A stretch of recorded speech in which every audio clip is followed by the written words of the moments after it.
mother took her young son to do shopping with her one day. And after a day in all of the stores, towards the end, a clerk handed the little boy a lollipop. "What do you say?" the mother said to the boy, to which he replied, "Charge it." We are greatly influenced by parents. We're greatly influenced by friends, by other family members. We're influenced by a lot of people. And I think that our text in Jude takes us in that direction. That Jude wants to show that these infiltrators that he's talking about will have a bad influence. And that's what the examples he's going to give us in verse 11. And then the metaphors he's going to take us to help us to see. Jude has really not identified as close as possible what, these infiltrators, who they are, what they believe. We only know two things about them. One is that they turn grace into license. That is, that they see grace as an opportunity to kind of ignore self-control and thus to sin and sort of at leisure, to kind of do what they want. There's no reprisals by God. So, now that I'm saved, I can sort of do whatever comes my way. And the other thing is they end up denying our Lord and Master, Jesus Christ. But Jude wants us, though, to consider some more Old Testament characters. I love the way that Jude drives us back in the Old Testament, because I think that there we're going to find out that there's a lot about human nature that we'll see mirrored in ourselves and we'll see mirrored today. I'm reminded of 1 Corinthians chapter 10, where Paul tells the Corinthians that the scene where the Israelites created the golden calf, they sat down and ate and then stood up and played, was written for their learning, written as an example to what happens when this sort of thing takes place. And so I think that one of the values of the Old Testament is to look back and to see how God interacts with people and to see judgment as it plays out here and there. Now, we should always, of course, balance that with God's grace. The Old Testament shouldn't be just that, but I think that that's one of the values. So with that in mind, let's read through Jude verses 11 through 13. "Woe to them, for they have gone the way of Cain. For pay they have rushed headlong into the error of Balaam and perished in the rebellion of Korah. These are men who are hidden reefs in your love feasts, when they feast with you without fear, caring for themselves, clouds without water, carried along by winds, autumn trees without fruit, doubly dead, uprooted, wild waves of the sea casting up their own shame like foam, wandering stars, for whom the black darkness has been reserved forever." Jude sort of channels the Old Testament prophets. Woe to them. That's a common, I'm sure it's probably used less by the Old Testament prophets than we realize, but it is used by them. Woe to them. It's sort of like calling down the curse of judgment on them because of what they do. And of course, Jesus, our Lord, used it in Matthew chapter 23. "Woe to you, scribes and Pharisees, hypocrites." But first of all, let's see Jude and how he uses it here.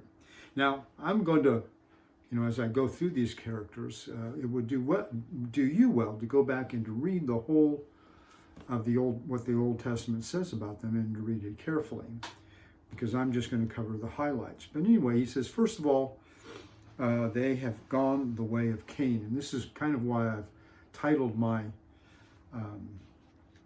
lesson The Wrong Way, or You're Going the Wrong Way. And that's because they're following Cain.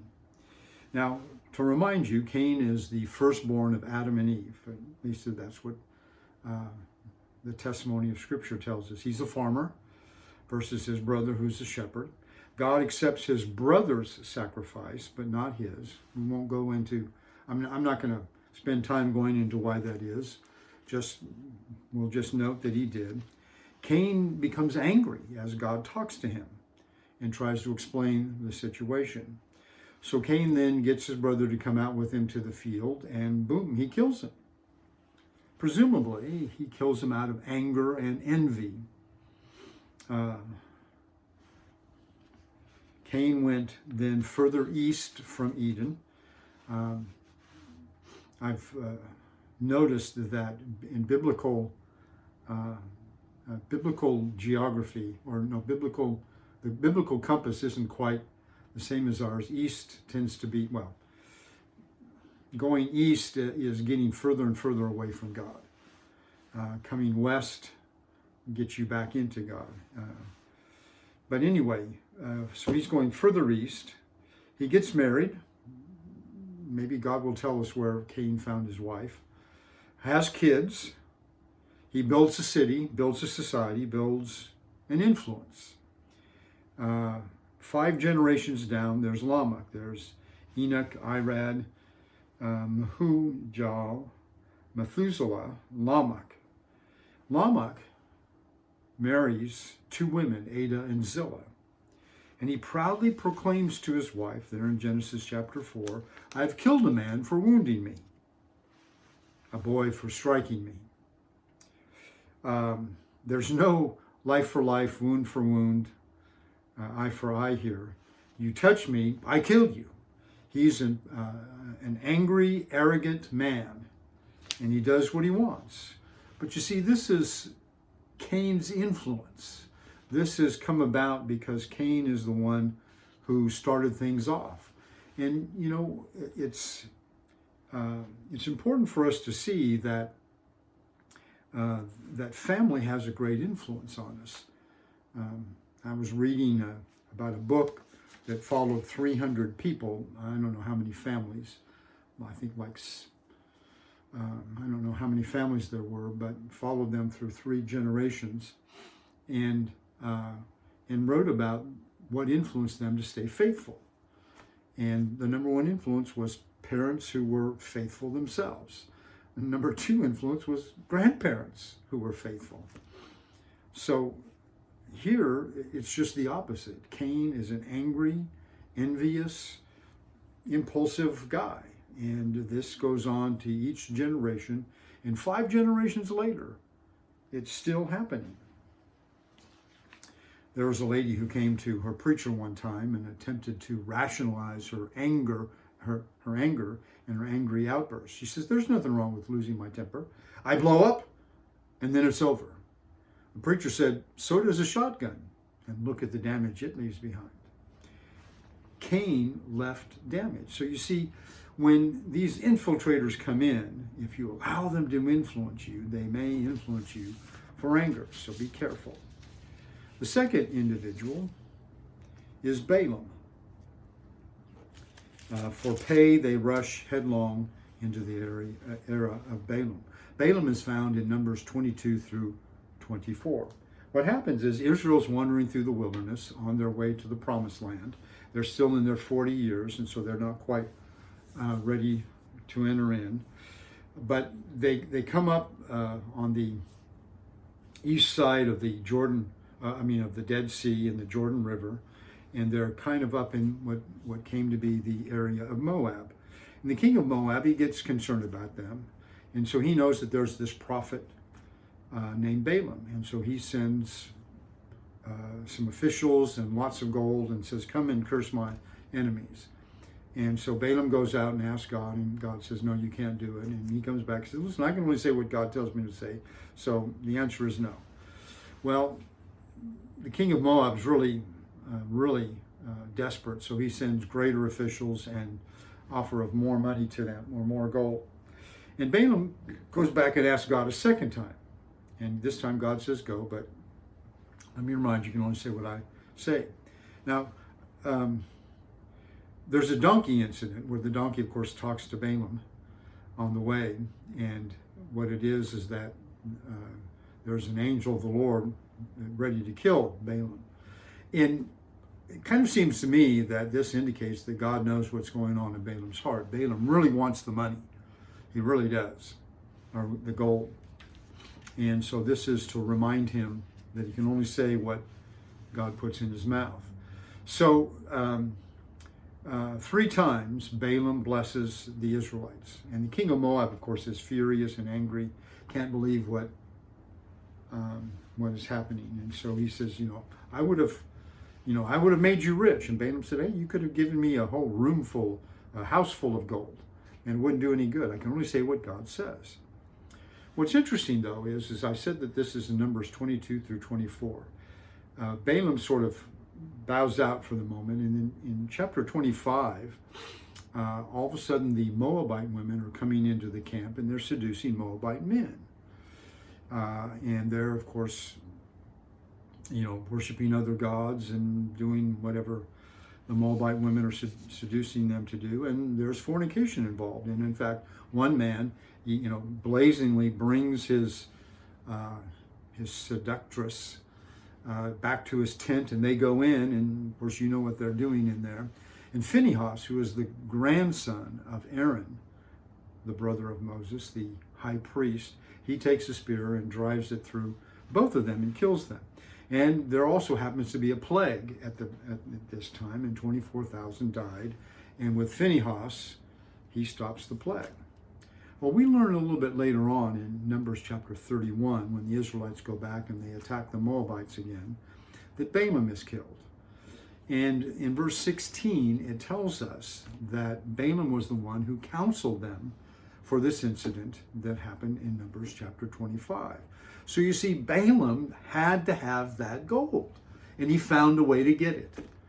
He said, listen, if you want the Israelites cursed, just seduce them with your women. And boom, that's what happened. Of course, he didn't fully destroy them, and he paid with his life. But nonetheless, Balaam got Moab to seduce Israel. But you see, though, Balaam represents greed, and that's what these fellows are into, that are infiltrators in Jude's community. They're into greed. Apparently there was a survey done in America some time ago, and they asked, what would you be willing to do for $10 million? Now, this isn't a what would you do for a Klondike bar. This is what would you do for $10 million. Well, would you abandon your entire family? 25% of those surveys said yes, I would abandon my entire family. Would you abandon going to church? 25% said yes. Would you become a prostitute for a week or more? 23% said yes. Would you give up your American citizenship? 16% said yes. Would you leave your spouse? 16% said yes. Would you withhold testimony and let a murderer go free for $10 million? 10% said yes. Would you kill a stranger? 7% said yes. Would you put your children up for adoption? 3% said yes. Wow.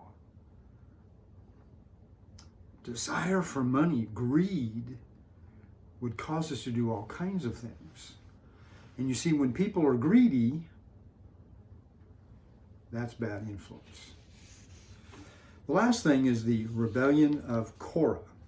They perished in the rebellion of Korah. Now, to remind you, this is Numbers chapter 16. This happens a little bit before the Balaam incident. Korah is he's a member of the Kohath clan. The Kohathites are Levites. Korah, as a Levite and a Kohathite, in Numbers, was charged with carrying the furniture of the tabernacle, the ark, the table of the bread, presence, the altar of incense, the lampstand, all the utensils. Now the priests, of course, would go in and meticulously cover them so that they couldn't be seen, and there were poles on all of these things so that the Levites could carry them without touching them. And so Korah was a member of the Kohath tribe, so he wasn't one of the main leaders. He wasn't one of the big guys. He was kind of, in a way, one of the kind of down the scale. But he gets Dathan and Abiram, and 250 other leaders in the Israelite camp who are men of renown to rise up with him against Moses and Aaron. Now, Moses and Aaron, of course, are God's chosen. Earlier, God had said to Aaron and Miriam, who tried to challenge Moses, that, hey, I speak with Moses face to face. And Aaron is the anointed high priest. So they are God's chosen leaders. And Korah rebelled against them. He wanted to be higher up. He wanted to be up the scale. He had ambition and a desire to move up. And so he challenged God's chosen leadership. And of course, in the story, they're told to come to the tent of meeting, which they refuse to do. And so they're told to go back to their tents, and God told through Moses everybody to back away, and the ground opened up and swallowed them. And then the people of Israel grumbled at Moses for what God did. And God sends a plague, and 14,700 died. Now, of course, a little side on this, if you follow the biblical genealogy, Korah here, who himself died in this rebellion, and it kind of looks like, all of his family should have died as well. But you see, later on in David's court, there are the sons of Korah. And so they didn't all die. And what's also fascinating, too, if you follow the genealogy, Samuel, who anointed Saul and David, was a son of Korah. So, in spite of the anger and wrath we see in God, there's an awful lot of patience and grace that we need to see. But you see, the thing is that Korah's ambition influenced others to follow him in his rebellion, and they paid the price. And so you see, here we've got a guy with anger issues, we've got a guy with greed issues, and we've got a guy with ambition issues. And what happens is these are the kinds of people that may come and influence the congregation. And Jude says to be careful of them. Now, Jude takes us in verses 12 and 13 to some metaphors to kind of describe why we don't follow them, and why we don't allow them to influence us. First of all, they're dangerous. Now, my translation says these men are hidden reefs in your love feasts, when they feast with you without fear, caring for themselves. So they're dangerous. Now, the King James says their spots are blemishes, and some think that they're the translators are trying to follow 2 Peter, who has a similar saying in his text, but that it's really the word for reef or rocks that are along the shoreline. And they're very similar when you look at them. And so it's kind of easy maybe to get them mixed up. But here he's talking about rocks out on the shoreline, and it could be talking about a jetty going out. And at first, again, there might be something, a rock there, and it looks like it's okay to get up close to it. But underneath, you don't know how shallow it might be around those rocks, whether or not there are other rocks. That's why they're hidden. And Jude has already told us that these people crept in unnoticed. And it's not that, you can't see these individuals. I think what he's talking about is their agenda. And so here, I think he takes that a step further. They're dangerous because of their hidden agenda. But what's a shame is that they are feasting with them, fellowshipping with them in their love feasts. Back in Jude's day, in the first century, a lot of times they had a fellowship meal along with the Lord's Supper at the same time. And he says, these people are sitting down and eating with you. There's, this fellowship going on. And perhaps back in Jude's day, there was more of an intense relationship formed because of the eating together than maybe in our day. Although I don't think, I still believe that when we eat together, it brings us closer together. But he says that they feast with you without fear. That's why they're dangerous, because there's that hidden agenda and they don't fear. And my translation says they care for themselves. Now, some translations said feed themselves, or some translations say there are shepherds feeding themselves. The word care or feeding there, it's kind of the verb form of shepherd. And so they're shepherding only themselves. That's all they care about. That's why they're dangerous. And they don't have your interest at heart. They only have their own. And that was true with Cain. That's true with Balaam. And that's true with Korah. They don't care about other people. They care about themselves. They care about releasing their anger. They care about getting the goal. They care about their ambition and getting ahead. And so these men in our congregation, or women, are dangerous. But he goes on to say they're also empty, and there are two metaphors here, at least the way I see it. First of all, he says they're waterless clouds that are carried along by the winds. Now, of course, I go out, I live here in Florida, and from May to October is the rainy season. And it doesn't rain all day long, but you know that, the cool breezes from the Atlantic and the Gulf Coast are going to hit in the middle here in Central Florida, and they're going to create some disturbance and bring some rain. And you can tell when it's coming because of the dark clouds that are there. And so for us, it might be an annoyance that it gets rain, but for farmers, rain's really important. And so when farmers look up and there's water without clouds, it's not a good day. And so Jude is trying to get across that these people they make promises, but they're really empty. There's nothing to them. The second one is that they are autumn trees without fruit. They're fruitless trees. And I know that not all trees are harvested in the autumn, but what he's trying to get across is the fact that when the harvest time comes, there ought to be fruit on them. And these trees don't have fruit. Again, they promise. And it kind of reminds me, Jesus says that you can tell them by their fruits. When I lived in Randolph, New Jersey, the building, we owned about 4.5 acres, and there was an old farmhouse, which became the preacher's home, and there was the building, and about the back 2.5 or 3 acres was all old orchard, and it was overgrown and useless. But right in the middle of the lower parking lot, which was not paved, was an apple tree. And when we got there, there was nothing there. And then about 2 or 3 years, all of a sudden, boom, it had apples. It was amazing. People in the congregation were gathering them up and taking them home, They weren't very big, and they weren't really by themselves very tasty, but apparently they had enough to them. You bake them with a little sugar, and they make good apple pie, apple crisp, some applesauce. But then the next year, there would be no fruit. They're empty. There's a promise because the tree looked good, but no fruit came. And so Jude says you can know them by their fruit. There is none. And then he says that they're restless and turbulent. He says they are wild waves casting up their own shame like foam. Wild waves. There's a constant, they're constantly throwing, the waves are constantly crashing into the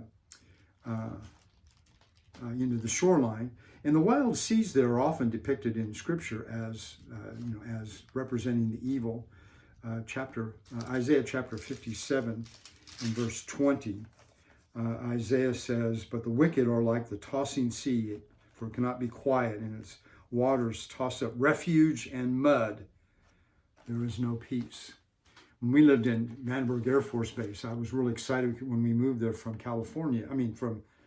Kansas, when I was in 6th grade, going into 7th grade, and I thought, surfing. Well, Vandenberg Air Force Base, there was the beach out there. There was no swimming, no surfing allowed because there was a big drop off and there was this great undertow, and so it wasn't allowed.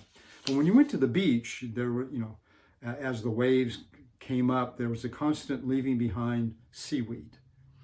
And there was nobody there to pick it up, so the seaweed would stay there. And after a while, it would start, getting, and it stank and gathered flies, and it was just not a place to be. And they probably left it there so that people wouldn't come there and try to swim or surf. But Jude says this is what the wicked are like. These infiltrators, they're, the waves are constantly bringing their filth and bringing their shame as well. And so because of their relentlessness and their turbulence, don't let them influence you. And the last metaphor is also found in verse 13. Wandering stars for whom the black darkness has been reserved forever.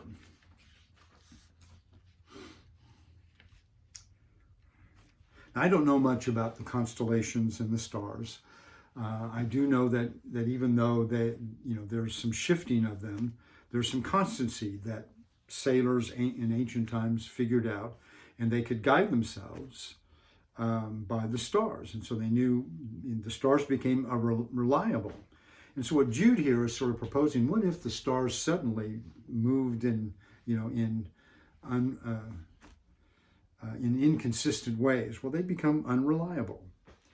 And I don't think that Jude here is talking, of course, in the unreliability that he's pointing out of these individuals about organizational skills. I think he's talking more about spiritual values.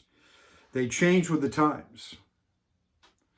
And it is kind of amazing how, I've watched people over time, when something happens in their family, when something happens, to friends, suddenly their teaching about biblical things changes. Sometimes maybe it should, but it's kind of easy it's kind of interesting that sometimes that stuff changes. I think in bringing these out, Jude shows us through these three Old Testament characters, Cain, Balaam, and Korah, that anger and greed and ambition can influence us in very, very bad ways. And these people are dangerous. But ultimately they're empty. They're turbulent and restless, and they're unreliable. And so we need to be careful about how people influence. And again, don't become, somebody who scrutinizes everybody all the time, but rather at least, be willing to kind of listen and pay attention. Olivia Langdon, who was born in 1845, married Samuel Leghorn Clemens, who was born in 1835, in 1870. And of course, Samuel Leghorn Clemens as Mark Twain. She was 10 years younger than he was. He was 35. She was 25. Her family, they were very progressive for their day because they were very much against slavery. They were very in tune with women voting and very involved in that. But they were also very religious. And at first, of course, Olivia's father was a little bit worried about Samuel Leghorn Clemens because of his foul language, his smoking, and his drinking. And he apparently was just overtaken by Olivia, even though she was quiet, and because of things was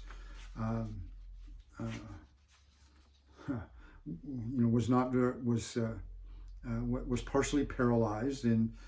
But anyway, she at first said no to marrying him, but they did correspond for some time. And she told him, I want to make you a Christian. And she tried to civilize him so that he would curb and give up his swearing and drinking and smoking. And she even sent him sermons of who at the time was a very popular preacher, Henry Ward Beecher. Unfortunately, once they're married, and even though they had a good marriage, Olivia found out that he wasn't going to change. And eventually she gave up trying, and she also gave up going to church. I think it's kind of sad when there's someone, of course, who is so obviously influencing us in the wrong direction that we hang around them and give in. And Jude is trying to help us to see that we need to keep our eyes open so that when we see individuals in our congregation that should not influence us, don't go their way. So don't go the wrong way. Don't be influenced to travel down a pathway that you shouldn't. God bless.